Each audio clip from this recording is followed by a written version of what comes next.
In episode 35 of Mobycast, we talk about our original goals for this podcast and where we plan to take it in the future. Welcome to Mobycast, a weekly conversation about containerization, Docker, and modern software deployment. Let's jump right in.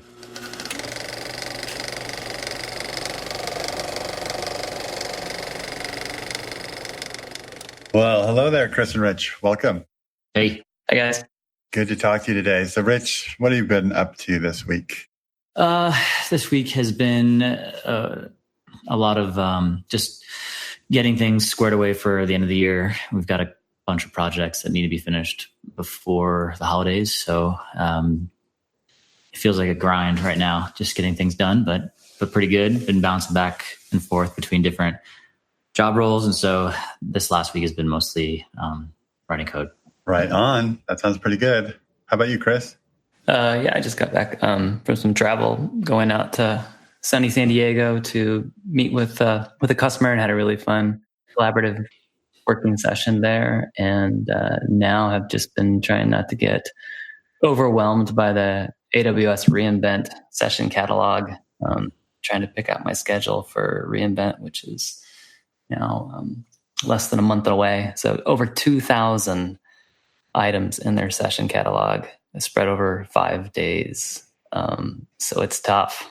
Yeah, I was resigned not to go to reInvent just because I figured, there's a chance that Kelsis could, learn something or my presence there could help us learn something that might lead to more business, but maybe not. And it's a pretty expensive gamble. reInvent is not a cheap little week. But some meetings came up that are pretty enticing. So just yesterday, I pulled the trigger and decided I'm going. So I'm really excited about that. And yeah, San Diego. San Diego is Kelsis' third hub. We go there a lot. And actually, we hired somebody there in San Diego. He's on our website now, VJ. And it is just great to continue to have a presence in one of our favorite places. So this week, I thought we'd do something a little different, Chris and Rich. I thought instead of grilling Chris and just wringing every last bit of technical information we can out of him, that we'd take a look at where we've been and talk about where we're planning to go with Mobycast. We're not planning on slowing down or stopping anytime soon, but I do think that we've kind of found our stride and we know what we're doing a little bit better than we did in the first few episodes. So we just wanted to tell you what we've learned and what we plan to do. So I guess we can get started. Maybe, Chris, if you would just take us on a little journey. Tell us some of the topics that we've covered and the themes that have emerged. Yeah, it feels like quite the laundry list so far. I think we're up over almost, we're knocking on the door of 40 episodes of Mobycast now. We've covered a broad range of topics for sure. This all started with you and Rich and I had lunch there in Denver, Colorado, kind of just throwing around ideas and we had a really interesting discussion about just like, what's the difference between virtual machines and containers? And from that, the idea was sparked like, hey, like this is really interesting. And this is probably going to be interesting to a lot of other people, hopefully. Why not have this kind of format for a podcast? There's plenty of material here to talk about that is interesting, and it's a challenging environment. The pace of innovation is just increasing, and folks just need to know this to build modern apps in the cloud. So starting with that very first one was like, hey, what is the difference between a virtual machine and a container? What is a virtual machine? What is a container? And just branching off from that. So then I know we've done a lot of talks about just containers and, what are containers? How do you build apps in container? How do you containerize them? What are some of the best practices there? How do you deploy those? Like, what's the life cycle look like, especially in the context of a CI/CD system? We've talked about security issues that are specific to containers and what security problems are kind of fixed by them, but then also some new ones that are introduced by them. And Chris, one of the things that I wanted to interject too is that I think something that's different about this podcast than a lot is it just that, it's just you and I talking to each other about this stuff. I think there's sort of an assumption a lot of times when people start a podcast, I've got to interview people. I've got to interview technologists, or I've got to interview, entrepreneurs or something. And that's not the way we decided to do it. So it's been interesting because we actually have to make sure we're ready to talk about things and that we are up to speed on the topics that we're going to cover. And it causes us to do a little preparation that way, but it also lets us go deep and discuss things that you don't get to with one conversation with a new person every week. Absolutely. Yeah. It's almost kind of like this concept, just like fireside chats of just really what's relevant in our world of how to build software, like what we're doing, and what's important, and the challenges that we face, and just the techniques and best practices and tools and things that we find useful. Right. And some other topics that we've covered over the history have been lots of stuff related to AWS. We just keep coming back and back to AWS. And then, a few other things like real life troubleshooting situations. We've done that a couple times. We've done a lot of one thing we really enjoy doing is rehashing of conference talks that we've been to, because I think a lot of times those talks are almost presented to, especially with certain speakers. I wouldn't say this is across the board, but certain speakers like to make sure that that the audience realizes how capable and intelligent that they are by not lowering their discourse to sort of, lower to mid-level technologists and keeping it super, super high level. It's super, super difficult to understand for people. And while that does achieve that, it doesn't necessarily help everybody learn. So we go into those talks and break them down and help people that might not be able to digest it in the conference setting, digest it. So I've really liked those. Yeah, those have been super fun because that's a big part of it, of just kind of like making it more digestible, but then also think of it, I kind of like view it as like the sidebar commentary. Right. So the Mystery Science Theater 3000 of the conference. Yeah, it's that supplemental material that kind of makes it really, you can apply a lot more context to it, right? Because we do have we're fortunate where we have a bit more time, or we can spread it out over multiple episodes, and kind of go deeper on some of these things and say, well, how does this really apply to us in the real world? Right. And that's been a lot of fun. Yep. And so looking at that history and looking at, the wonderful world of modern software makes it so that we can actually see some metrics and analytics. And what we've found is that you, dear listeners, seem to appreciate things that are kind of foundational, a lot of how-to stuff, a lot of this is what this is type stuff. And what you don't seem to like is like going deep on security or going deep on, esoteric things that are not everyday stuff. For example, like deep down dark secrets of Docker. It's not as interesting for you as, what's some how-to for managing your Docker files? Like that's more interesting stuff. Or what are the AWS services that we use and love at Kelsus? That seems to be the type of content that's interesting. So, good to learn that. Good to just, get some history with the podcast and see what people like. So based on that, I think now is the time to just say how that applies to our own lives and our own world as people that manage a software shop. We build custom software for clients. So we have around 25, 30 developers. I guess it's really closer to 30, although some of them are kind of contractual right now. So Chris, how does all this relate to what we do every day? Yeah, I mean, the job of a developer today, building modern software in the cloud that is production worthy, where you have businesses that are relying on that software to operate correctly and efficiently and consistently.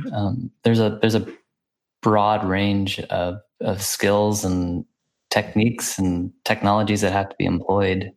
And so, it's turned out that there's been a very real realization that almost all of these topics that we've talked about on Mobycast, it's kind of like almost like engineering 101 for our development team. Like it's all very, very applicable to building software in the cloud, building software that's robust, building it in an agile way.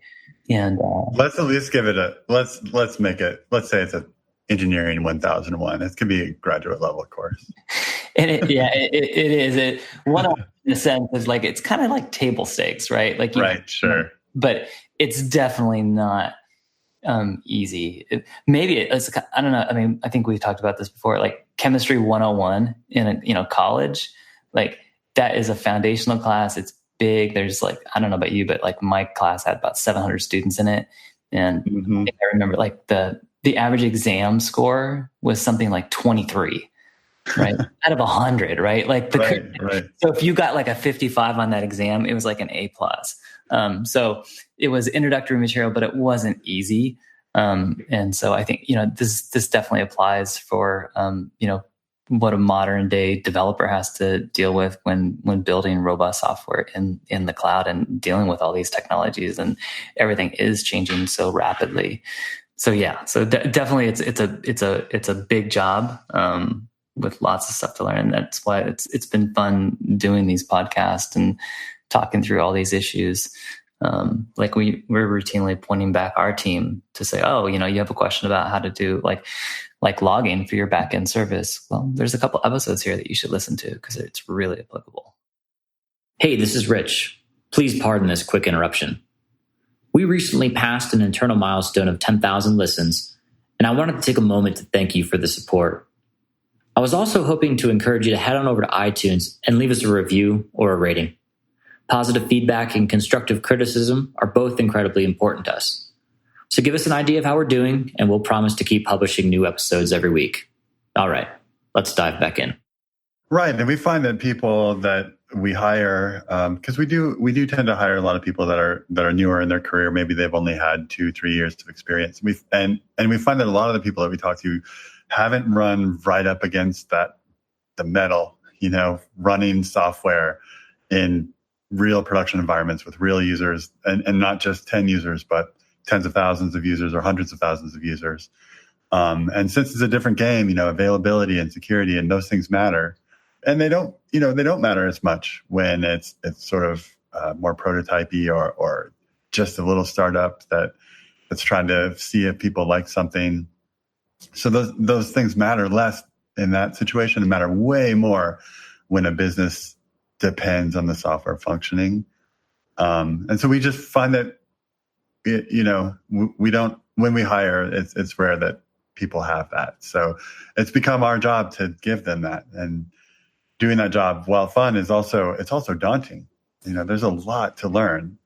And I realized in my own career too, when I graduated from college and did my first couple of years as a software developer, I too had no idea about any of this stuff. If you would have said, go build a service and make sure that it's secure and always available, I would have had no idea what to do. I wouldn't, Google didn't even, I guess Google did exist, but I wouldn't have known what to even Google.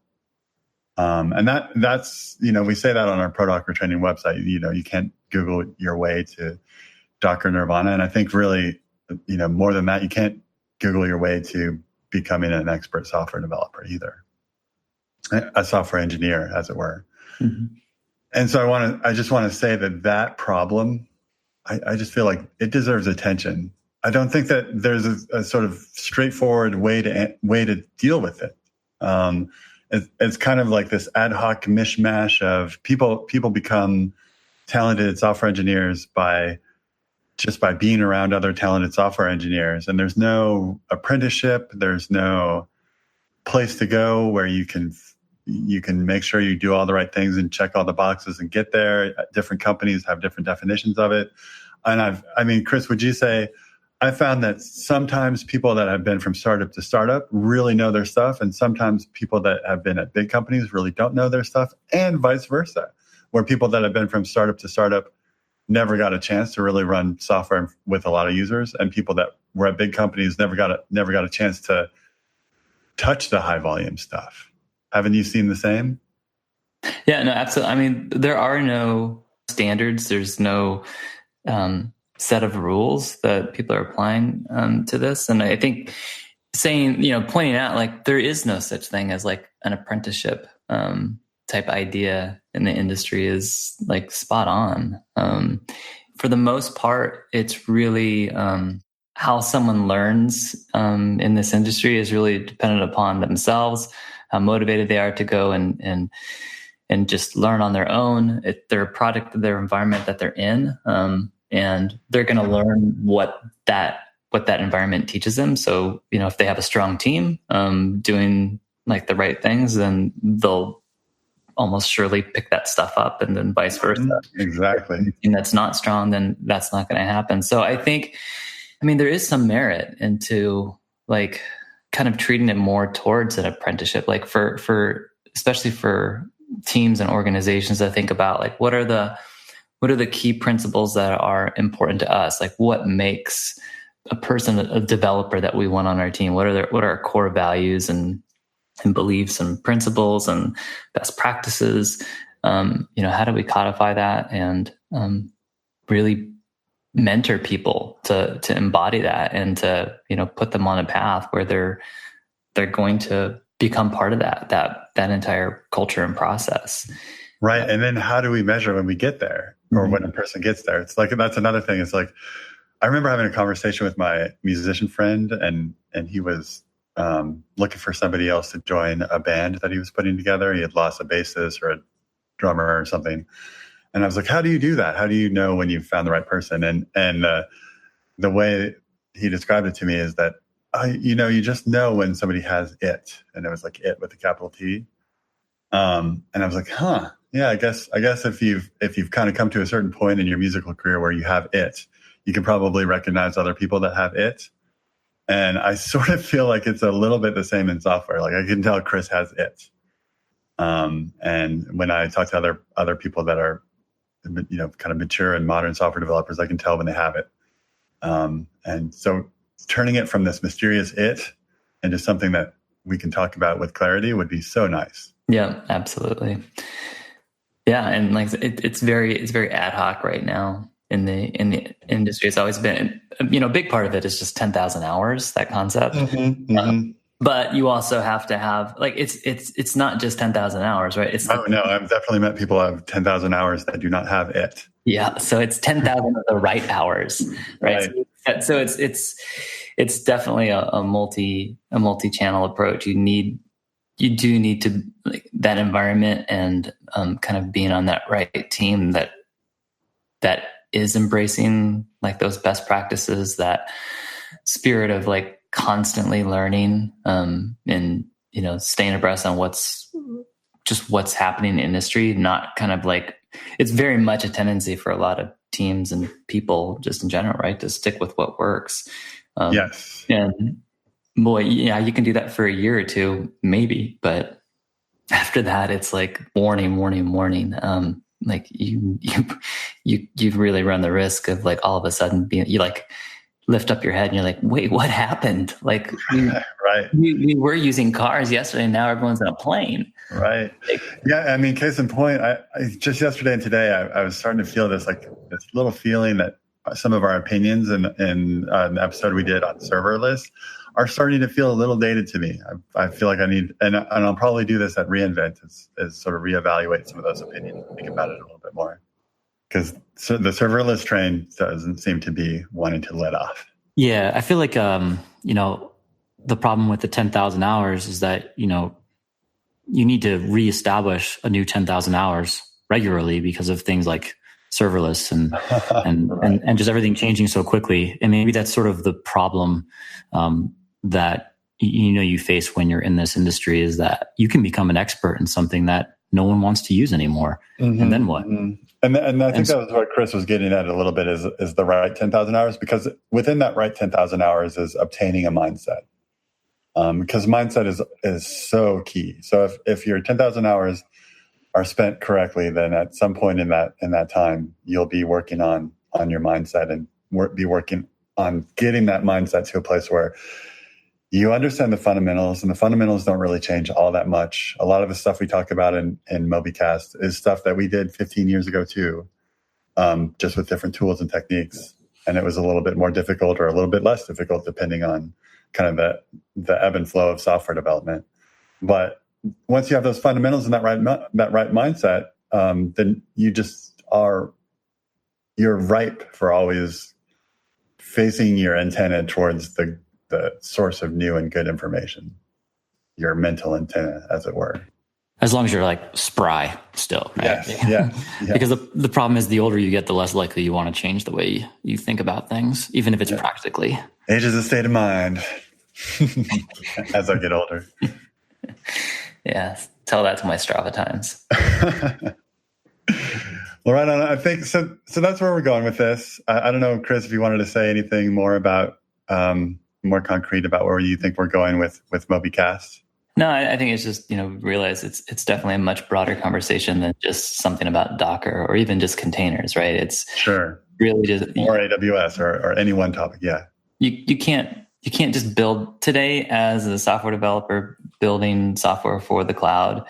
It's complicated, and you can't talk about just one thing without bleeding out and bringing in other topics as well. So definitely realize that the scope, the breadth of topics that we've talked about on this is much larger than Docker and containers, and that feels okay though, right? That's natural. That it's just the scope is broadened, and there's plenty of content, and it's interesting and it's useful, and we'll continue going there. Yeah, we'll continue going there, and I hope to augment our conversations with other stuff over the course of the next who knows how long. But this whole problem of training developers is weighing heavily on our minds, so we're going to work on it. All right, thank you. Thanks, Rich. Thanks, Chris. Thanks, guys. All right. Talk to you next week. Bye. Bye. Well, dear listener, you made it to the end. We appreciate your time and invite you to continue the conversation with us online. This episode, along with show notes and other valuable resources, is available at mobycast.fm/35. If you have any questions or additional insights, we encourage you to leave us a comment there. Thank you, and we'll see you again next week.